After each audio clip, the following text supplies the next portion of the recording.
ज्ञानी बालक और राजा की कहानी। बुद्धिमान बालक और राजा। नमस्कार दोस्तों, स्वागत है आपका हमारे YouTube चैनल पर। मेरे सभी प्यारे दोस्तों को जय श्री कृष्णा। ज्ञानी बालक और राजा की कहानी कई वर्षों पहले की बात है। युधिष्ठिर नाम का एक राजा हुआ करता था। उसे शिकार का बड़ा शौक था। एक बार वह अपने सैनिकों के साथ शिकार के लिए जंगल गया हुआ था।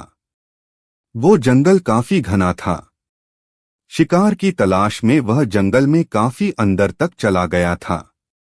तभी वहां अचानक तेज तूफान आ गया।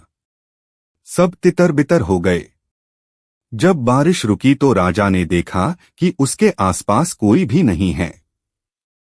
राजा अकेला था। उसके सैनिक उससे बिछड़ गए थे। शिकार की तलाश में भटकने की वजह से राजा थक भी गया था। भूख और प्यास के मारे उसका बुरा हाल हो रहा था। तभी उसे 3 लड़के आते दिखे। राजा उनके पास गया और बोला कि भूख और प्यास के मारे मेरी जान निकल रही है। क्या मुझे कुछ खाना और पानी मिल सकता है? लड़कों ने बोला क्यों नहीं, और वे भागकर अपने घर गए और राजा के लिए भोजन और पानी लेकर आए। खाना खाने के बाद राजा बहुत खुश हुआ और उसने उन लड़कों को बताया कि वह फतेहगढ़ का राजा है और तीनों ने जो उसकी मदद की उससे वह बहुत खुश है। राजा ने तीनों लड़कों की सेवा से खुश होकर उन्हें बदले में कुछ मांगने के लिए कहा। इस पर पहले लड़के ने राजा से ढेर सारा धन मांगा ताकि वह आराम से अपना जीवन व्यतीत कर सके। इसके बाद दूसरे लड़के ने घोड़ा और बंगले की मांग की, लेकिन तीसरे लड़के ने राजा से धन दौलत की जगह ज्ञान मांगा। उसने बोला, राजा मैं पढ़ना चाहता हूँ। राजा राजी हो गया। उसने पहले लड़के को वादानुसार बहुत सारा धन दिया, दूसरे लड़के को बंगला और घोड़ा दिया और तीसरे लड़के के लिए टीचर की व्यवस्था कर दी। बहुत दिन बीतने के बाद एक दिन अचानक राजा को जंगल वाली घटना याद आई तो उसने उन तीनों लड़कों से मिलना चाहा। उसने तीनों को खाने पर आमंत्रित किया। तीनों लड़के एक साथ आए और खाना खाने के बाद राजा ने तीनों से उनका हाल लिया।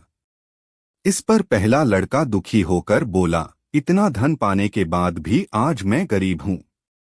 राजा जी, आपने जितना धन दिया था अब वह खत्म हो चुका है। मेरे पास कुछ नहीं बचा। राजा ने दूसरे लड़के की तरफ देखा तो उसने कहा, आपके द्वारा दिया गया घोड़ा चोरी हो गया और बंगला बेचकर जो पैसा आया वो भी कुछ खर्च हो चुका है और बचा हुआ भी जल्द खत्म हो जाएगा। हम तो फिर वहीं आ गए जहां से चले थे। अब राजा ने तीसरे लड़के की ओर देखा। तीसरे लड़के ने बोला, राजा मैंने आपसे ज्ञान मांगा था जो रोजाना बढ़ रहा है। इसी का नतीजा है कि मैं आज आपके दरबार में मंत्री हूँ। आज मुझे किसी चीज की जरूरत नहीं है। यह सुनकर दोनों युवकों को काफी अफसोस हुआ। कहानी से सीख। इस कहानी से हमें सीख मिलती है कि ज्ञान ही सबसे बड़ी पूंजी है। आपसे मेरी प्रार्थना है कि मुझे मोटिवेट करने के लिए वीडियो को लाइक करें, शेयर करें, सब्सक्राइब जरूर करें दोस्तों, और कमेंट में जय श्री राम जरूर लिखें।